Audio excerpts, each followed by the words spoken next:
Initiation au Kikongo authentique, le podcast de Kimbembe Kianzambi par la radio-télévision Congo, en sigle RATECO. Se présenter et tenir une conversation simple. Bonjour à toutes et à tous. Aujourd'hui, on plonge dans une langue vraiment fascinante, le Kikongo. On va s'appuyer sur la toute première leçon du manuel Initiation au Kikongo authentique pour en explorer les bases. C'est parti. Bon, pour se mettre directement dans le bain, on va écouter une petite conversation en Kikongo. Alors, pas de panique si ça semble un peu obscur au début, c'est tout à fait normal. L'objectif, c'est justement de tout décortiquer ensemble. On écoute. Voilà, le premier interlocuteur commence comme ça, avec un seul mot. Et il enchaîne tout de suite avec une question très directe.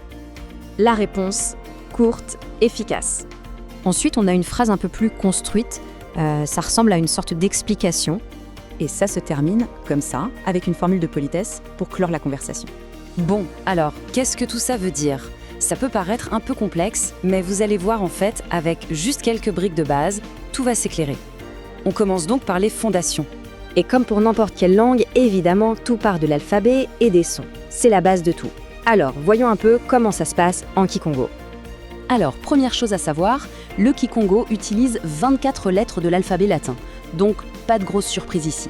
Mais ce qui est super important, c'est que la langue repose sur 5 voyelles fondamentales, A, E, I, O, U. Et la clé, c'est que chaque voyelle est toujours prononcée et de manière très claire. Ça, c'est vraiment une bonne nouvelle pour commencer. Et là, on a une différence vraiment énorme avec le français. En Kikongo, chaque lettre compte, chaque lettre est prononcée. Il n'y a pas de E muet, vous savez, comme à la fin de table. Et le S, lui, il se prononce toujours S, jamais Z, comme dans maison. Ça rend la lecture beaucoup plus directe. Ok, une autre petite règle super intéressante, ça concerne la lettre U. En Kikongo, le U se prononce OU, comme dans sou, simple. Mais là où ça devient malin, c'est quand ce U est placé juste avant une autre voyelle. Par exemple, U suivi de A. Eh bien, le son U se transforme en double UE, du coup, U plus A, ça ne fait pas OUA, mais OUA. Assez élégant, vous ne trouvez pas ? Bon, on a vu les sons, c'est une bonne chose. Maintenant, passons à un morceau un peu plus grammatical. On va regarder une règle qui est absolument centrale dans cette langue, comment on forme le pluriel. Alors là, oubliez tout de suite le S qu'on ajoute à la fin des mots en français. En Kikongo, ça ne marche pas du tout comme ça. Pour passer du singulier au pluriel, on change le début du mot. Oui, le début. On ajoute ce qu'on appelle un préfixe. C'est un concept fondamental. Regardez cet exemple, il est parfait pour comprendre. Muntu, ça veut dire une personne. Pour dire des personnes ou les gens, on enlève le préfixe mu et on le remplace par ba. Ça donne bantu. Vous voyez ? Muntu, bantu. C'est ce passage qui marque le pluriel.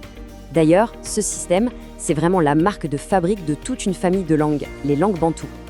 Ok, on a quelques outils maintenant. On sait comment les sons fonctionnent, on a compris l'idée du pluriel.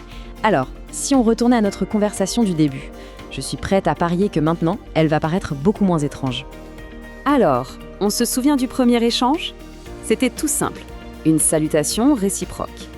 Et oui, Kiambote, c'est tout simplement bonjour ou salut, voilà, c'est aussi simple que ça. Juste après, on a la question classique, celle qu'on pose juste après avoir dit bonjour. A demande comment ça va, B répond et renvoie la question. Un grand classique de la conversation. Alors, c'est donc comment ça va ? La réponse, Futi, ça veut dire un petit peu bien ou ça va un peu. Et Yebeno, c'est la façon de dire « et vous » en s'adressant à plusieurs personnes ou de manière plus formelle. L'échange continue. Là, B demande s'il y a du nouveau et A explique un peu pourquoi il est là. C'est une manière très naturelle de poursuivre la conversation. Donc Kinkian Sangu, ça se traduit par « quoi de neuf ? Quelles sont les nouvelles ?» Et la réponse de A est une très jolie formule « Mavimpi Kwane Anzole Yuvula » qui veut dire quelque chose comme « je voulais juste m'assurer que tout va bien ». Et enfin, pour conclure, on a la formule de politesse pour se quitter, pour se souhaiter une bonne journée. Lumbukiambote, c'est littéralement « jour de bien », donc notre bonne journée. Et la réponse, Mfiawukidi Kuangiempe, ça signifie tout simplement « merci, à toi aussi ».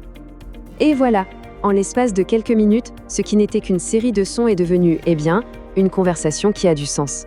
C'est un peu ça la magie quand on apprend une langue. Chaque mot est une petite porte qu'on ouvre sur une nouvelle culture. J'espère que cette courte introduction vous a plu, et qui sait, peut-être qu'elle a piqué votre curiosité pour aller un peu plus loin. Nela di Muela Ko. Yeto Kongo